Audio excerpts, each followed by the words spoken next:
আসসালামু আলাইকুম। ভালো আছেন সবাই? আমরা এই ভিডিওতে একটু আলোচনা করব মধ্যপ্রাচ্যের বিষয়ে, বিশেষ করে সিরিয়া এবং ইসরায়েল বিষয়ে। তারপর হচ্ছে গিয়া একটু ফিলিস্তিনের বিষয়ে আমরা যাব। আসলে সিরিয়ার বর্তমান যে অবস্থা সেটা হচ্ছে যে প্রায় 1400 প্লাস মানে বিদ্রোহী এবং সরকারি পক্ষের লোক মারা গেছে। তবে বেশি সংখ্যক বিভিন্ন আন্তর্জাতিক সংস্থাগুলোর তথ্য অনুযায়ী বিভিন্ন মানে বিদ্রোহী সম্প্রদায় অর্থাৎ বাশার আল আসাদের সম্প্রদায়, অর্থাৎ তারা হচ্ছে আপনার আলাউ সম্প্রদায়, ওই সম্প্রদায়ের লোকগুলা বেশি মারা গেছে। অর্থাৎ ওই আলাউ সম্প্রদায়রা বাশার আল আসাদের যেই সমর্থক গোষ্ঠী আছে, অর্থাৎ বাশার আল আসাদও কিন্তু ওই আলাউ সম্প্রদায়ের লোক। বাশার আল আসাদের ভাবা 1971 সালের পর থেকে আপনার 2000 সাল পর্যন্ত এই সিরিয়া শাসন করছে। আর 2000 সালের পর থেকে 2025 সালের প্রথম 1-2 মাস পর্যন্ত বাশার আল আসাদ শাসন করছে। এখন এই 50 বছর পর্যন্ত সিরিয়াকে এই শুধু এই আলাউ সম্প্রদায় অর্থাৎ বাশার আল আসাদ, আসাদ পরিবার আর কি, তারা এই সিরিয়া শাসন করছে। অবশেষে এই 2025 সালের হ্যাঁ ফেব্রুয়ারি মার্চের দিকে আপনার সিরিয়ার সরকারের পতন হয়, অর্থাৎ বাশার আল আসাদ সরকারের পতন হয়। সেখানে আপনার হায়াত তাহরির আর শামস তারা বিদ্রোহী গ্রুপদের ভিতরে প্রধান আর কি, তারা নেতৃত্ব দিছে। বিদ্রোহী অনেক গ্রুপ ছিল বাশার আল আসাদের বিরুদ্ধে, এবং সবগুলোর মিললে নেতৃত্ব দিয়েছে হায়াত তাহরির আর শামস, অর্থাৎ HTS। এখন তারা নেতৃত্ব দিয়ে তারা এখন সরকার গঠন করছে। এখন ওই সরকারে আপনার যারা আছে তারা ওই আসাদ পরিবারের যারা আছে তাদেরকে আসলে খুবই ঘৃণার চোখে দেখে বা খারাপ চোখে দেখে, বা তাদের অধিকার নাই এরকম কথা তারা বলে আর কি, যে ওই আলাউ সম্প্রদায় সিরিয়াতে থাকার অধিকার নাই, তারা এখানে শান্তি চায় না ইত্যাদি ইত্যাদি কথা। এটা সরকারও বলে দিছে আর কি, সরকারের পক্ষ থেকেও বলা হয়েছে। এখন সেখানকার পরিস্থিতি সেরকম।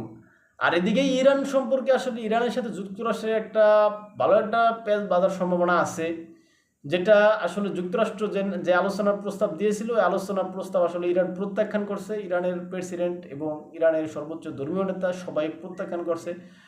এবং সর্বশেষ যুক্তরাষ্ট্রের পক্ষ থেকে তারা যদিও সতর্ক করে ইরানকে, যেন তোমরা আলোচনায় এখনও বসার সুযোগ আছে, বসো, নাইছে তো আমরা সামরিক পদক্ষেপ নিতে পারি আর কি, এরকম কথা বলা হয়েছে।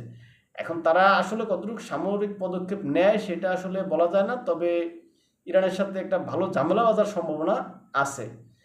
আমরা এদিকে একটু দেখি ইসরায়েলের সম্পর্কে। ইসরায়েল তো আসলে মধ্যপ্রাচ্যের পাগলা ঘোড়া, তিনি যেদিকে ইচ্ছা সেদিকে ছুটতে চাইতেছেন বা ছোটেন। এই ক্ষেত্রে তার কোনো বাধাবাধ্যকতা নাই, কেননা তার পিছে তার সর্বোচ্চ যেই ক্ষমতাধর রাষ্ট্র আছে যুক্তরাষ্ট্র, তারা তো তার পিছে আছে। তাই ইসরায়েলকে থামানোর মতো আসলে কেউ নাই মধ্যপ্রাচ্যে। তবে ইরান যতটা সম্ভব ইসরায়েলকে থামার একটা চেষ্টা করতেছে।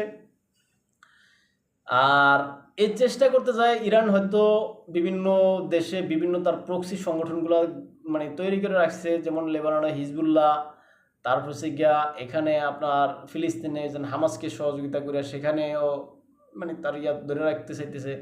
ওদিকে আপনার ইয়াতে হচ্ছে গিয়া হুতিরা আর কি, আপনার ওই ইয়েমেন হয়েছে হুতিরা, তার হচ্ছে কি আপনার ইরাকে আছে, তাও তাদের প্রতিরোধ আছে, সিরিয়াতে আছে।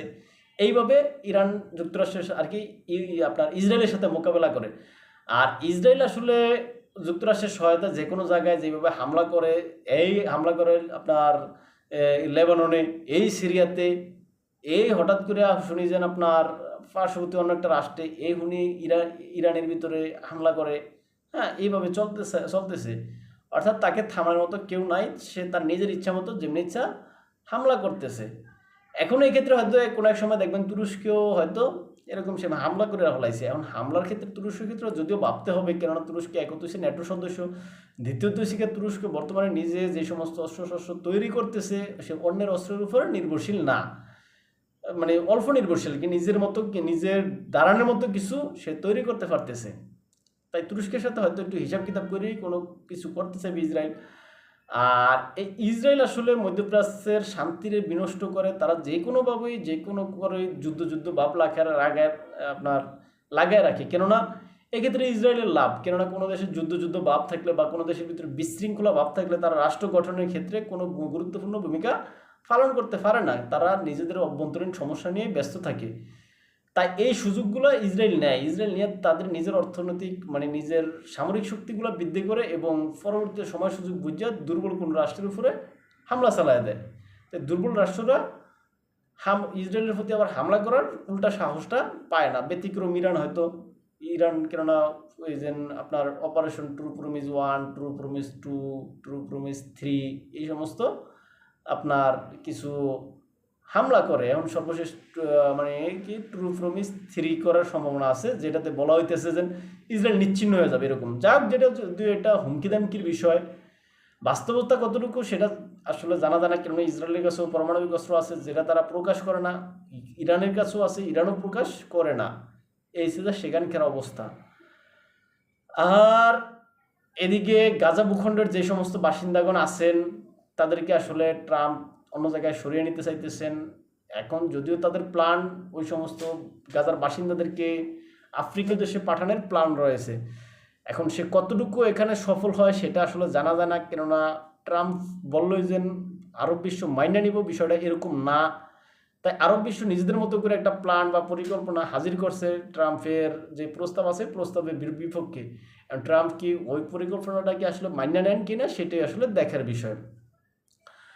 আর গাজার ভূখণ্ডরা চাইতেছে তারা গাজার সেখানেই থাকবে, গাজাই তাদের মানে মাতৃভূমি, জন্মভূমি বা তাদের বসবাসের জায়গা, তাই তারা সেখানেই থাকবে বলে তারা এই মানে আপনার সেখানে থাকার জন্য ওই প্রস্তুতি নিয়ে রাখছে।